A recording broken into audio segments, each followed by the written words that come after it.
Indonesia itu orang tuh masih nganggep hewan itu derajatnya beda sama manusia gitu. Jadi nganggepnya cuma makhluk hidup lain aja, bukan hidup berdampingan gitu. Kayak kita tuh sebenarnya tuh semua makhluk hidup, manusia, hewan, tumbuhan itu tuh harusnya hidupnya berdampingan supaya hidup kita bisa berjalan dengan semestinya gitu. Cuman orang tuh masih nganggepnya ya hewan tuh derajatnya di bawah kita gitu. Jadi mereka nggak nganggep kalau hewan itu juga punya hidup yang bisa sama baiknya sama kita gitu. Jadi itu yang bikin orang masih nganggep wah lucu-lucuan aja nih, ngontenin hewan-hewan disiksa tuh buat lucu-lucuan kayak gitu. Kalau dari aku mungkin untuk sebelum memutuskan untuk punya hewan peliharaan itu harus bisa komitmen dalam segi waktu, finansial, sama lingkungan.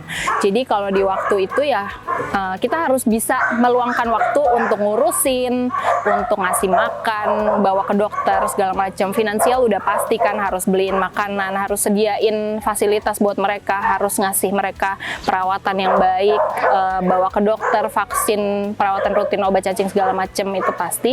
Dan lingkungan, jadi jangan sampai kitanya oke, tapi ternyata anggota keluarga ada yang nggak suka, atau tetangga nggak setuju, atau misalkan rumahnya nggak mumpuni untuk punya hewan peliharaan dengan ukuran tertentu atau dengan sifat tertentu. Itu semuanya itu dipikirinnya dari awal, dari sebelum punya. Jadi jangan pas udah punya baru kayak oh ternyata nggak bisa, oh ternyata nggak cukup rumahnya, oh ternyata nanti mau punya anaknya nggak bisa kalau misalkan ada hewan kayak gitu. Jadi semua itu karena ini lifetime commitment, diharapkan orang tuh kayak mau punya anak aja, mikirin masa depannya gimana. Ini juga hewan peliharaan juga harus dipikirin ke depannya akan gimana. Kita secara sainsnya mereka tuh adalah hewan itu bisa ngerasain, makhluk yang bisa ngerasain bukan cuma rasa sakit tapi bisa punya perasaan juga, karena mereka tuh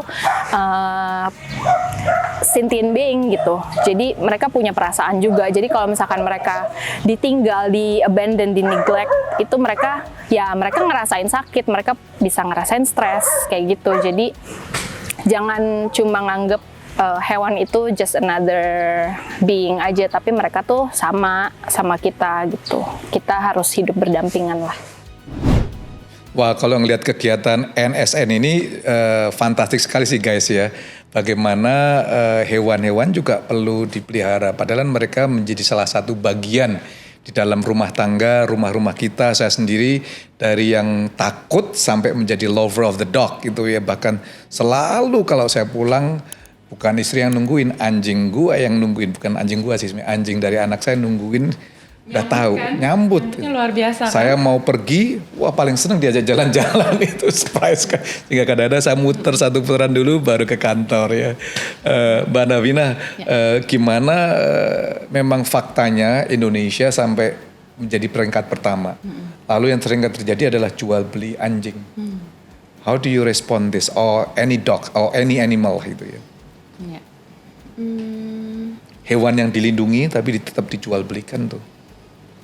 Well, jadi gini Mas Jimmy, memang belum ada peraturan atau undang-undang yang spesifik melindungi hewan domestik sih. Gitu ya. Kalau untuk hewan secara keseluruhan in general ada, tapi itu pun sangat lemah, tidak memberikan efek jerak lah gitu loh, denda dan sanksinya gitu loh. Dan inilah sih yang kami memang juga pingin usahakan gitu loh. Jadi memang kondisinya gini, pemerintah Indonesia itu sudah harus mulai memprioritaskan dan mengedepankan kesejahteraan hewan. Karena ketika berita-berita ini keluar di luar sana secara internasional, itu kan memberikan bad image ya, yang tidak baik untuk Indonesia. Yes. Gitu kan. Karena memang di luar sana semua orang itu tidak suka yang namanya kekejaman, kekerasan, penganiayaan terhadap hewan, gitu loh. Mereka tidak suka melihat itu, gitu loh.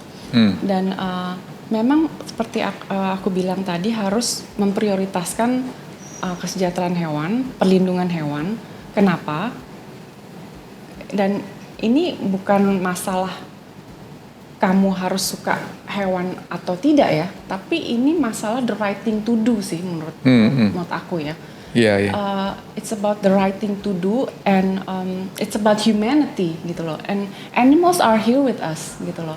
So there should be a proper laws and regulation to protect them gitu loh. Harus ada memang yang undang-undang dan peraturan yang melindungi mereka gitu loh. Dan if you're a decent human being, we should care about their welfare. Kalau kita manusia-manusia yang beradab, kita memang harus peduli tentang kesejahteraan hidup mereka. Kita harus peduli untuk melindungi mereka, gitu loh. Makanya ini semua terus terjadi karena memang di Indonesia itu sepertinya bukan sesuatu yang urgent ya, gitu. Untuk ditangkas gitu loh, istilahnya bukan sesuatu yang urgent untuk ditangani gitu loh, masalah urusan hewan ini. Makanya terus terjadi kan gitu loh. Akhirnya peringkat pertama, terus perdagangan daging anjing, yang dimana anjing itu kan bukan hewan untuk dimakan, bukan tidak masuk dalam kategori hewan ternak gitu loh. Dan ini bisa menjadi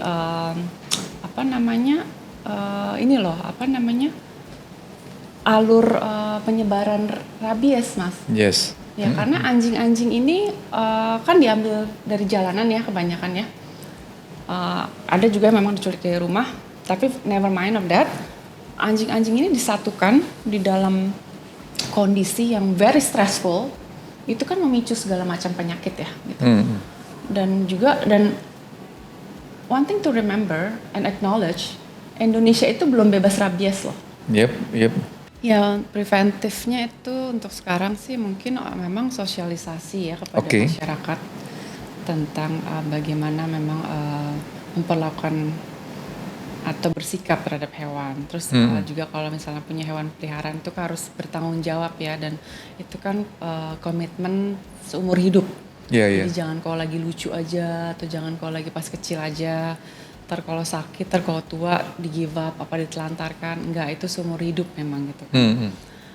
Jadi penyadartahuan seperti itu sih yang kami terus gaungkan ya gitu kan, baik offline maupun online, seperti di social media kami, di website. Terus juga ada kok social media akun-akun di mana memang seperti salah satunya Animal Welfare ID, itu dia membahas memang spesifik tentang bagaimana kita bersikap terhadap hewan gitu loh.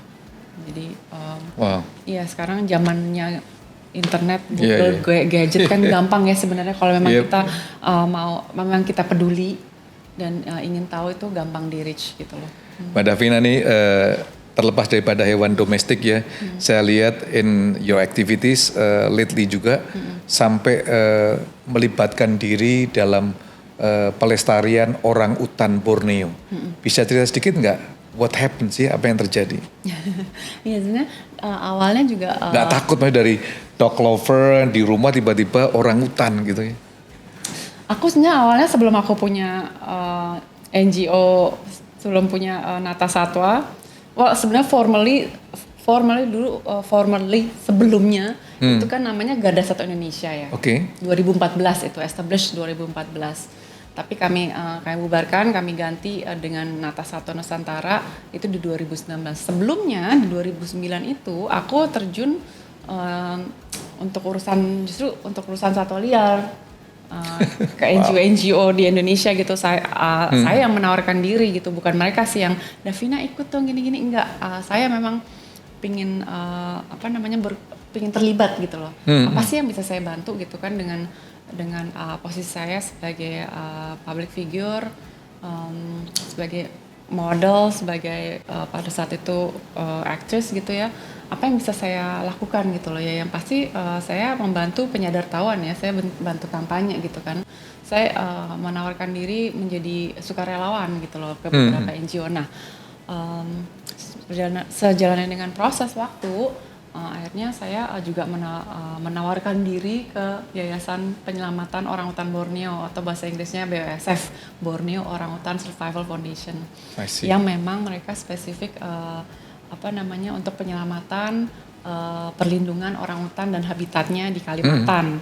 Jadi aku sering tuh ke Kalimantan untuk merilis atau melepas liarkan orangutan. Jadi orangutan ini yang ada di pusat rehabilitasi BOSF adalah korban dari sebagai hewan peliharaan atau mereka habitatnya itu hilang, ya, atau mereka itu dari korban sirkus di luar negeri atau I see. hewan peliharaan di luar negeri. Saya pernah waktu itu jemput anak orangutan. Dia itu dikirim dari Kuwait ke Indonesia karena memang di sana ada perjanjian ketika itu memang satwa endemik dan satwa dilindungi di sebuah negara lain, maka harus dikembalikan gitu kan. Jadi pemerintah Kuwait mengembalikan si anak orangutan ini, kita kasih nama Taimur, ke Indonesia. Akhirnya kami jemput, terus akhirnya direhabilitasi, ada di Kalimantan Tengah sekarang lagi menjalani rehabilitasi itu. Jadi orangutan ini harus menjalani beberapa proses seperti forest school, sekolah hutan, di mana dia diajarin untuk mengenali pakannya, maksudnya makanannya apa aja ya, daun-daunan, buah-buahan hutan gitu kan. Terus mengenali predator, terus abis itu juga harus belajar naik pohon karena orangutan itu kan hewan arboreal ya. Arboreal itu hewan yang kebanyakan most of the time itu hidupnya di pohon. Dia dari pohon ke pohon gitu loh. Jadi diajarin manjat dan diajarin buat sarang. Ini yang ngajarin manusia loh, karena ketika anak orangutan itu ada di piara atau ada di satu tempat sendiri, pasti induknya itu sudah mati. Karena tidak mungkin induk orangutan itu melepaskan babynya sebelum anaknya itu umur 7 atau maksimal 8 tahun sendirian. Karena ibunya itu selalu gendong anaknya kan, memastikan bahwa dia itu mendapat pelajaran hidup untuk bertahan di alam liar nantinya ketika sudah siap ya gitu loh. Jadi kalau sampai ada anak orangutan itu sendiri, itu pasti induknya udah dibunuh. Makanya diajarin di sekolah hutan ini yang ngajarin babysitternya manusia, gitu. Itu hebat banget gitu loh. Karena mereka harus diajarin kemampuan untuk bertahan hidup di hutan sana gitu loh nantinya. Wow, gitu. Amazing. Saya sih nggak ngajarin masuk itu soal, tapi saya melihat prosesnya teman-teman dari BOSF gitu kan, dimana mereka ini para caretakernya ini benar-benar seperti apa ya, mempunyai dedikasi yang luar biasa tinggi ya, dimana mereka benar-benar all out ngajarin si baby orangutan ini supaya mereka nantinya bisa hidup liar di alam sana, di hutan. Wow. Mbak Davina, I know in the midst of your passion ya, maybe ada the challenge atau the greatest challenge. Bisa ceritakan nggak the greatest challenge yang I wish gitu? Challenge-nya adalah manusia-manusia. Manusia-manusia, kita semua sebagai tantangan. Iya, manusia-manusia di mana? We are the enemy of the animal. Iya. Oke. Ya, not all, tapi maksudnya gini, keberadaan manusia di bumi ini sebenarnya sangat rapuh, Mas. Kalau alam dan hewan itu sebenarnya nggak apa-apa loh, nggak ada manusia. They're doing just fine. Oke. Oh ya, gitu loh. They can recover just like that, gitu loh. Nggak apa-apa gitu. Remember pas awal-awal COVID, di mana semua jalanan di kota ini semuanya sepi kan? Terus ada tuh tayangan-tayangan tiba-tiba rusak, babi, dia kayak masuk ke kota kayak kok sepi ya gitu loh. Dan mereka maksudnya jalan-jalan, mereka juga nikmatin gitu kan. Mereka juga, ini kan planet mereka juga ya gitu loh. Mereka sangat menikmati gitu, tidak ada manusia gitu loh. Nah, kita itu justru sangat bergantung kepada Gitu ya. Wow. alam dan seisinya gitu. Jadi challenge saya dan teman-teman yang memang di ranah ini memang manusia di mana kita harus paham hubungan kita sama nature gitu. Harus menyambung kembali hubungan kita bersama nature. Karena dengan begitu kita akan lebih menghargai gitu loh. Kenapa kita tuh bisa ada di sini gitu loh. Iya, iya. Ya. Karena kalau tidak kan kita terus merusak, terus mengeksploitasi, apalagi kebutuhan aktivitas manusia bertambah terus ya Mas ya. Populasi juga bertambah terus, kebutuhan makin banyak.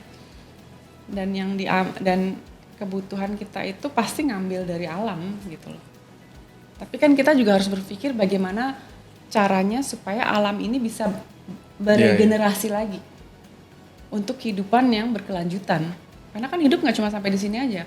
Kita berusaha untuk bisa di masa mendatang juga terus ada dong kehidupan di bumi ini untuk Mas Jimmy. Masa dia cuma disisain rusak kayak bumi doang gitu. Tapi we already there I think. Maksudnya kan dengan adanya perubahan iklim gitu kan. Indikasi alam seperti bencana-bencana ya. Banjir lah, kebakaran hutan, itu kan semua karena ulah manusia juga. Wow. Mbak Devina, kalau tadi challenge ya, what is the greatest joy? Kalau kita nolong orang, manusia kan dia bisa balas budi ya, bisa say thank you or whatever. Tapi kan kalau animal, whatever you do to them, yang mungkin sulit mengekspresikan. So what is the greatest joy untuk you bisa ngomong, aku mau jadi suara dari... Itu berasa kok Mas, mereka gitu ketika hewan itu berterima kasih, itu terasa di kami, di saya gitu ya. Dan my greatest joy is kalau hewan domestik itu ketika anjing atau kucing dari shelter Nata Satwa itu dapat adopter. Itu luar biasa senangnya sih, karena they deserve that gitu loh. Dari kehidupan sebelumnya di mana yang kurang beruntung ya, ada yang terlantar, ada yang disiksa, ada yang ya segala macam itulah. Gitu loh. Terus kalau untuk hewan liar, untuk satwa liar pastinya kalau saya ngomongin orangutan, ketika saya beberapa kali kan rilis atau lepas liar orangutan, dia selalu nengok. Dia pingin gitu lihat ya? siapa yang ngelepasin. Wow. Jadi karena ketika kita lepas liarkan orangutan itu kan selalu kandangnya itu dihadapkan ke pohon ya. Jadi berharap pas dibuka dia langsung naik ke pohon kan. Ya dan kebanyakan memang seperti itu kejadiannya. Dia naik ke pohon tapi sebelum benar-benar naik dia pasti nengok gitu. Wow. Thank you ya gitu kayaknya. Oke, I'm going home. Wow. Iya dan itu terasa kok energinya, feelingnya. They do speak gitu loh. They do speak through their eyes, through their gesture juga gitu loh. Amazing. Ya jadi Wow. ya itu sih my greatest joy ketika mereka hidup dengan aman, dan kalau satwa liar ketika mereka kembali ke rumahnya, habitatnya, di mana mereka bisa bebas dan memainkan perannya. Wow. So guys, kalau Anda ingin mengadopsi anjing, cat, hubungin ya NSN atau Mbak Davina. Soal ini, Go ahead. lebih baik mengadopsi daripada membeli ya Mas ya. Oke. Karena dengan Adopsi. begitu kami juga bisa menyelamatkan lagi yang lain. Karena kalau misalnya shelter penuh kan kita harus stop rescue. Yep. Karena kehidupan hewan ini di mana tadinya terlantar atau tadinya di jalanan atau disakiti, ketika masuk shelter itu kan hidupnya kualitasnya harus naik satu tingkat Mas. Tapi paling tinggi tingkatnya itu adalah ketika dia diadopsi oleh keluarga atau orang ya, orang manusia. Iya. Jadi kalau bisa ya adopsi dari So guys, shelter. jangan beli anjing lagi atau cat ya, adopsi itu penting sekali ya. Hubungin langsung NSN atau Mbak Davina, dan jangan lupa yuk rame-rame kita bangun rumah shelter. Siapa tahu anjing-anjing ini menjadi sahabat kita semuanya loh guys ya. Ini amazing story Mbak Davina. Last question, dream. What is the longer dream yang ada dari seorang Devina atau NSN sendiri? Kalau aku pribadi, aku pengen punya animal sanctuary emang. Animal? Sanctuary, jadi ya animal sanctuary itu meaning like Ya sanctuary, tempat aman buat hewan ya. Tapi ini mungkin lebih ke satwa liar sih. Sanctuary maksudnya saya pengen beli hutan di Indonesia mas, supaya nggak diganggu lagi dengan kelapa sawit, tambang segala macam. There you go. Nggak, maksudnya ya hewan-hewan liar yang tidak bisa, satwa liar yang tidak bisa benar-benar hidup liar di habitatnya karena mereka sudah menjadi lama terdomestikasi menjadi misalnya di taman safari atau di kebun binatang atau tempat jadi peliharaan. Saya pingin masuk ke sanctuary saya. Sanctuary itu saya pingin, itu istilahnya seperti hutan ya buat mereka, tapi masih dalam pengawasan gitu loh. Tapi hutan gitu loh. Mereka di sana, mereka bebas, tapi masih dalam pengawasan karena kan mereka kan pasti sudah hilang ya insting bertahan hidup di alam liar gitu loh. Tapi saya pingin mereka tetap merasakan hidup bebas dan ya seperti perilaku bisa mengekspresikan perilaku alaminya seperti satwa liar, tapi masih dalam pengawasan supaya mereka tetap hidupnya aman gitu loh. Terus kalau untuk hewan domestik, ya saya sih pinginnya semua orang punya komitmen dan bertanggung jawab ya, jadinya tidak ada lagi shelter-shelter seperti saya. Itu maksudnya itu tujuan aku dan tim sih di sini ya. Maksudnya mengedukasi teman-teman di sana, masyarakat di sana agar juga ikut peduli. Jadi bukan cuma kita-kita aja yang di ranah sini gitu loh, yang peduli terhadap hewan.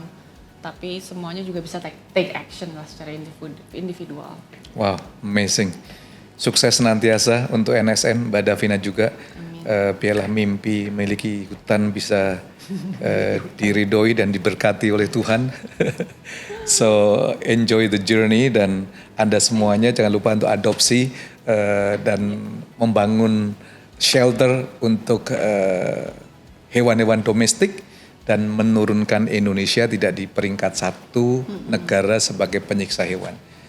Anda semuanya bisa ambil bagian bersama-sama. So guys, thank you. Terima kasih sudah nonton video ini. Jangan lupa untuk like, comment, share, dan juga nyalakan lonceng notifikasi untuk acara-acara yang top di dalam Satu Cerita untuk Indonesia.